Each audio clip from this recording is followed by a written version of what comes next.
여름 휴가철이 되면 새롭게 많은 영화들이 개봉합니다. 그 영화들 가운데 빠지지 않고 포함되는 장르가 슈퍼맨 같은 초능력을 가진 히어로 영화들입니다. 이게 일단 개봉이 되면 평균 이상의 관객은 동원되기에 보통 시리즈물로 계속해서 제작됩니다. 이 시대가 바뀌어도 이런 영화들이 꾸준히 흥행하는 것은 사람들 마음속에 그만큼 특별한 힘과 능력에 대한 갈망이 있기 때문입니다. 특별히 어려운 시대일수록 사람들은 더 강한 능력의 매력을 느끼고 또 많은 히어로 영화들이 이때 제작된다고 합니다.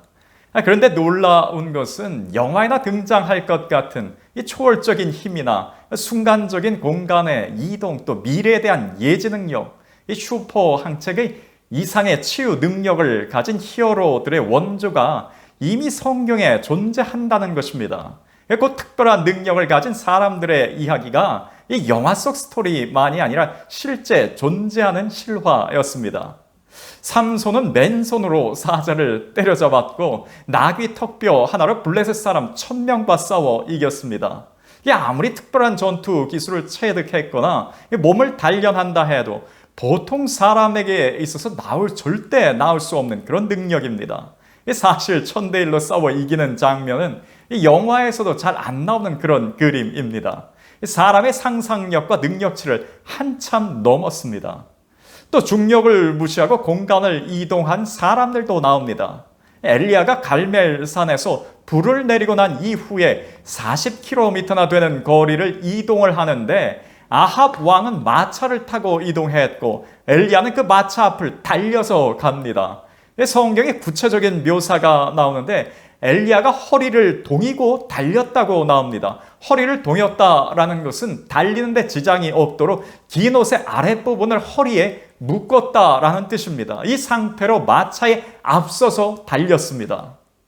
초대교회 때 빌립 집사님에게도 비슷한 일이 있었는데요. 하루는 에티오피아 내시를 만나 복음을 전하고 세례를 베풀었습니다. 그리고 나서 빌립 집사님이 그 내시 앞에 홀연히 사라졌다가 이후에 여러 마을에 다시 나타났습니다. 엘리야는 마른 하늘에서 불을 내렸는데 마치 강력한 레이저 같아서 원하는 부분만 불사르게 했습니다. 또 다니엘은 바벨론, 페르시아, 로마 제국을 넘어서 1000년 미래를 정확하게 내다봤습니다. 이거 미래학자라고 해서 할 수 있는 일들이 아니며 세계 동향을 분석한다고 해서 알 수 있는 내용도 아니었습니다. 사도 바울의 능력도 놀라웠습니다. 유두고라는 청년이 3층 높이에서 떨어져 죽었는데 그 청년의 멎은 심장을 다시 뛰게 했습니다. 또 태어날 때부터 걷지 못하던 장애인의 그 굳어진 다리도 펴지게 했습니다. 물론 성경에 나오는 사람들이라고 다 이런 특별한 능력을 소유했던 것은 아니었습니다.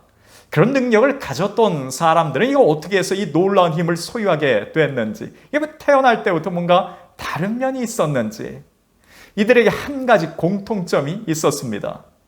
삼손이 초인적인 힘을 발휘하는 그 현장 같이 한번 가보겠습니다. 여호와의 영이 삼손에게 강하게 임하니 그가 손에 아무것도 없이 그 사자를 염소 새끼를 찢는 것 같이 찢었으나, 사자는 시속 60km로 달릴 수 있고 이 사자가 이빨로 먹이를 물어서 그 당기는 힘을 측정해 봤는데 대략 680kg의 힘으로 그 고기를 당길 수 있다고 합니다.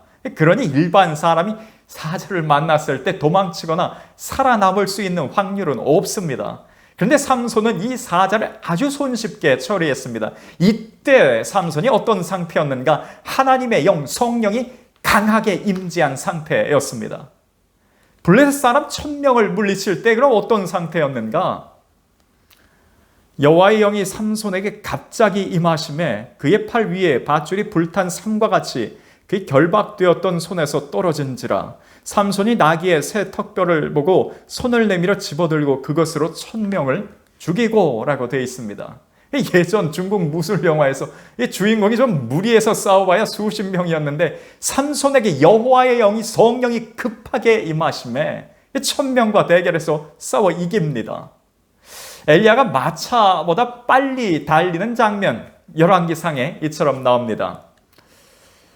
아합이 마차를 타고 이스라엘로 가니 여호와의 능력이 엘리야에게 임하매 그가 허리를 동이고 이스라엘로 들어가는 곳까지 아합 앞에서 달려갔더라. 엘리야는 여호와의 능력으로 말보다 앞서 달렸습니다. 이 여호와의 능력이 구체적으로 무엇인가? 이후에 엘리야가 승천하는 그 긴박한 상황에서 후계자였던 엘리사가 그 비밀에 이처럼 공개합니다. 엘리야가 엘리사에게 이르되 나를 내게서 데려감을 당하기 전에 내가 내게 어떻게 할지를 구하라. 엘리사가 이르되 당신의 성령이 하시는 역사가 갑절이나 내게 있게 하소서 하는지라. 엘리야의 능력의 원천은 하나님의 영, 성령이었습니다. 빌립 집사님이 순식간에 공간을 이동하는 장면도 한번 찾아가 보겠습니다. 둘이 물에서 올라올새 주의 영이 빌립을 이끌어간지라 내시는 그를 다시 보지 못하니라. 빌립은 아소도에 나타나 여러 성을 지나 다니며. 그 빌립 집사님 역시 하나님의 영, 성령의 역사를 통해서 놀라운 경험을 했습니다. 이 외에도 성령님의 그 역사를 통해서 사람들에게 있는 그런 예술적인 능력이 극대화되기도 했습니다.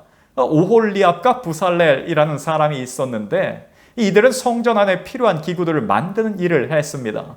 이 둘이 제작했었던 물건들은 보통 사람이 흉내낼 수 없는 뛰어난 작품들이었습니다. 하나님의 영을 그에게 충만하게 하여 지혜와 총명과 지식과 여러 가지 재주로 정교한 일을 연구하여 금과 은과 노수로 만들게 하며, 그 성령이 충만히 임했을 때에 그들의 예술적 감각은 사람의 한계치를 뛰어넘어섰습니다. 초월적인 능력을 가졌던 사람들의 한결같은 공통점, 바로 성령이었습니다. 성령이 강하게 임하고 충만하게 임했더니 일반적인 사람의 능력을 뛰어넘어 역사들이 일어났습니다. 그리고 무엇보다도 중요한 것은 이런 일들이 과거 구약시대로 끝난 것이 아니라 현재 우리에게까지 적용된다는 것입니다. 하나님께서 요엘 선지자를 통해서 유명한 약속을 우리에게 주셨습니다. 내가 내 영을, 성령을 만민에게 부어주겠다고 했습니다. 소수의 특별한 몇몇 사람들에게 그냥 살포시 얹어주는 것이 아니라 만민에게 부어주겠다 했습니다. 하나님께서 성령을 충만하게 부어주신다 약속했으니 우리의 삶에 성령님의 그 충만한 임재를 원하고 구하시기 바랍니다. 기도하며 구하시기 바랍니다. 예수님의 제자들이 주님의 말씀대로 전심으로 기도할 때 급하고 강한 바람처럼 성령님의 충만을 경험했습니다. 그러니 우리도 성령의 충만한 임재를 원하며 기도하시기 바랍니다. 그리고 요즘 우리에게 절실하게 필요한 능력이 하나 더 있습니다.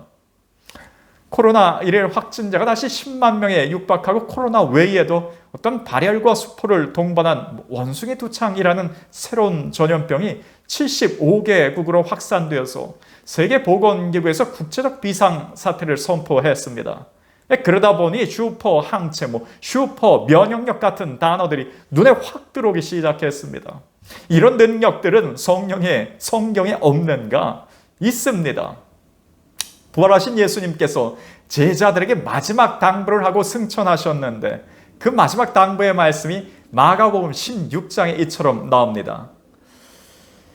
또 이르시되 너희는 온 천하에 다니며 만민에게 복음을 전파하라. 믿는 자들에게는 이런 표적이 따르리니 곧 그들이 내 이름으로 귀신을 쫓아내며 새 방언을 말하며 뱀을 집어 올리며 무슨 독을 마실지라도 해를 받지 아니하며 병든 사람에게 손을 얹은 즉 나으리라 하시더라.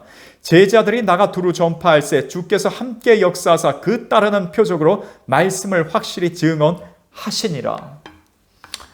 예수님께서 복음이 전해지는 현장에 따르는 기적과 표적으로 제자들이 전하는 복음이 진실인 것을 그걸 증거해 주겠다고 하셨습니다. 그 증명 표적 가운데 하나가 우리 몸에 그 어떤 좋지 않은 무엇이 침투되더라도 아무런 해를 받지 않는다는 것입니다. 실예로 바울이 생애 마지막 선교 여행으로 로마를 향해 가는데 배가 도중에 난파하여서 한 섬에 잠시 머물게 됐습니다. 이 섬에서 바울이 독사에게 손을 물리는 사고를 당했는데 곧바로 죽을 줄 알았던 바울이 아무런 해를 당하지 않자 그 모습을 지켜보고 있던 원주민들이 바울을 신으로 여겼다고 했습니다. 그 정리해보면 성령께서 우리 안에 충만하실 때 여러 가지 초월적인 능력들이 나타납니다. 또한 우리를 통해서 복음이 전해질 때에 우리의 몸은 어떤 해도 당하지 않는 몸으로 될 것을 주님이 보장해 주셨습니다. 그러니 오늘 우리가 이 땅을 살아가는데 내 힘으로 뭔가 부족하고 버거우시다면 성령의 강한 임재, 충만한 임재를 통하여 능력 받으시기 바랍니다.